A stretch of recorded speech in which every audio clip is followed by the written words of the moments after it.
This morning on Today's Tech, what to do with your old gadgets. Now, most of us toss out our old cell phones and iPods or stash them away in a drawer, never to be used again. They just keep piling up. But you could be putting them to much better use and even make perhaps some money along the way.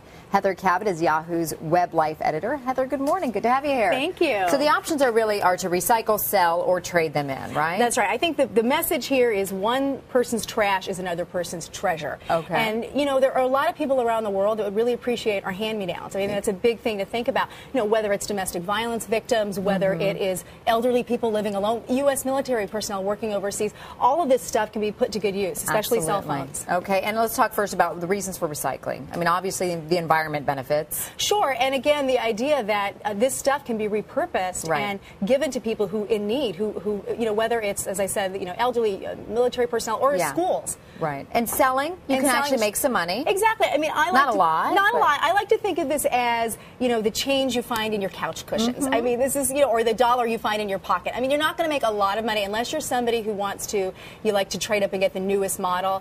If your stuff is not in great condition, you're not going to get a lot, but it's a few extra bucks, and it's fun to do, and you can compare a little bit. And speaking of trading up, if you do trade in, you can sometimes get a discount on something you're buying? A lot of manufacturers are offering discounts. You can also trade in and get a gift card or you know, there are all kinds of promotions, promotions. To incent people to trade first, in. How do we recycle then? What are some ways that you can go about, you know, taking these phones and perhaps giving them to those people that need them? So right now, only about 10% of cell phones in the U.S. are recycled or reused. So it's something that people really want to know about. The easiest thing to do is go to earth911.com, type in your zip code, and it will tell you which areas, which places in your neighborhood are taking donations. So it could be a retailer like Best Buy, it could be a service provider like Verizon, it could be a charity. Right. It's really easy to do, and they also will list what these various places will take in addition to cell phones. Okay, and then you got to remember that you have data, though, sometimes stored in on the chips in your cell phone. So what should you do? So the EPA recommends that you follow this checklist first, and your service. Yes, you don't want to donate a phone that still has service.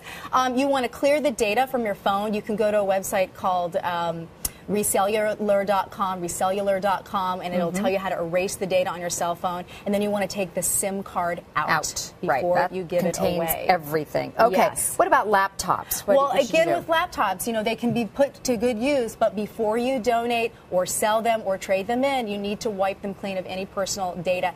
You can go to the EPA website and find out about reputable places where you can download software. Some of it is free. A lot of it actually is free. Or you can take it to a computer store where they refurbish computers and they'll wipe it clean for you. And then, there's also the option to sell. Right. So Gazelle.com is one that you can look at. And what you do is you just type in the manufacturer, the model number, and the condition, which is key here. Right. And, you know, they'll let you know what it's worth, and you mail it in, and they send you Might be worth it for parts. Who knows? Exactly. Okay. And then if you are trading in or trading up, I know, you know, for example, with the iPod Nanos, I mean, I seem to go through one of these every year. Right. What kinds of discounts or what kinds of things can you Apple look right now, for? you know, is great. I mean, you can just go to an Apple store and you turn it in, and they give you 10% off your next one. So that's a great example. And a lot of retailers also are offering different kinds of trade-in programs. Target recently partnered with a website called nextworth.com, and you can go to a Target and do a trade-in, or coming soon to a store near you, look for the ecoATM, where you basically take your technology, put it in the kiosk, and it gives you either cash back or it gives you a store credit. Oh my gosh, that's amazing. Yeah, it's very cool. Can't and don't wait. forget your accessories. Don't forget accessories go with it too, and gaming devices, everything. So all of that applies. So Heather Cabot, as always, thanks so much. I've got a drawer filled with this stuff, so now I know what to do with it.